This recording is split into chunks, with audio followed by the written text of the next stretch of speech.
What's up, kings and queens? It's your girl Kayla Darice. If you're new to my channel, welcome. If you're returning, what's good? Alright guys, so today I'm kind of doing a little impromptu video. I was not planning on filming today, nor was I planning on filming this video. However, it is a topic that I have discussed with a few of you all who just kind of had questions about my experience. Today I'm going to be discussing the pros and cons of leasing a car. If that interests you, keep watching.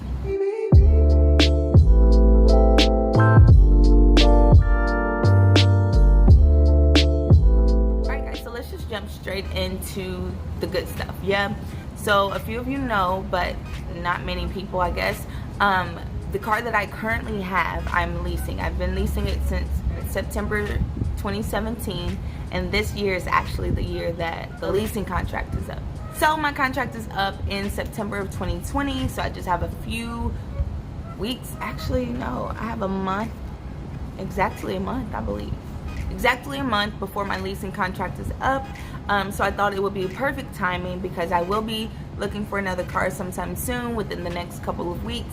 So I did want to discuss, you know, my experience, what I believe to be pros and cons of leasing a car.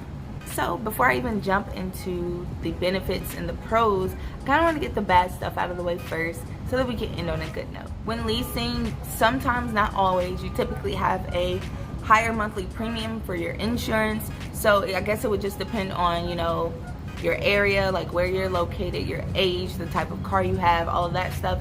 But leased vehicles do tend to have a higher monthly premium for your insurance, even with all the other factors included. Another con is that there are mileage restrictions. So for my car in particular, within the 3 years, I could have 45,000 miles. And that could mean 1 year, or every year I use 15,000 miles, or that could mean 1 year I use 20,000 miles, and the next year I only use 10. You don't track your mileage during the time of your leasing contract.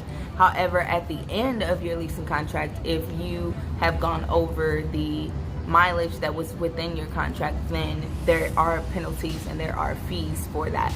The good thing, even though this is a con, the good thing about the mileage restrictions is that if you notice that you're driving more than you expected to and you're going to pass up your mileage limit, then you can actually purchase more miles for your car. So it's not like the end of the world. However, it is, you know, somewhat of a restriction. If you take a lot of road trips, then that could be a problem. However, even though I take a lot of trips and I travel a lot for work, I fly pretty much everywhere. I rarely ever drive anywhere.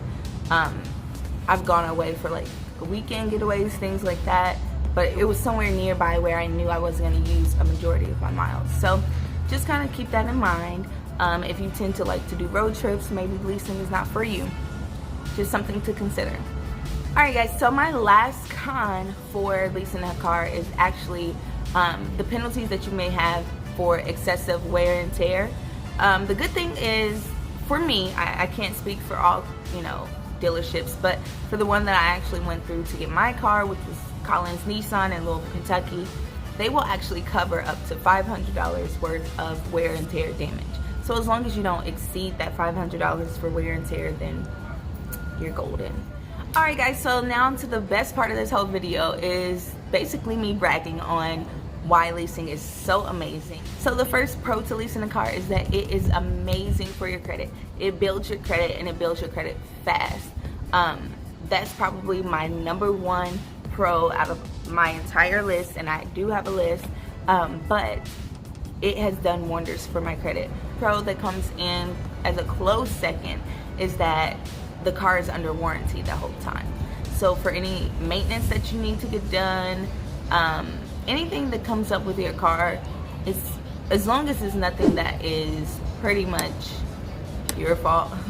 The fact that there's a warranty that you have for the duration of your contract means a lot, because even my oil changes, my tire rotations, all of those things were free, and that stuff adds up. And if you purchase your car, then you're actually going to be spending money every time that you go get your tires rotated, or you go get a tune-up, or you go get your oil changes, things like that. I actually had all of that covered for the entire 3 years that I had my car, which was an ultimate blessing, because I would have spent some good money having to get all of that stuff done routinely, you know, as often as we should. Alright guys, so another pro to leasing a vehicle is that there's typically little to no down payment. I did put a down payment down for my car, and I believe it was like, I think I put $1,500 down.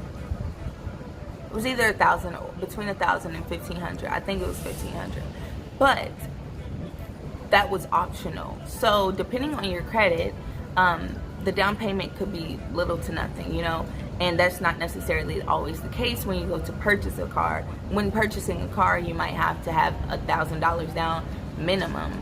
So at least with leasing, I had the option of how much I wanted to, but that was also subjective to my credit at the time. All right, so another pro to leasing a car is that you have options when your leasing contract is up.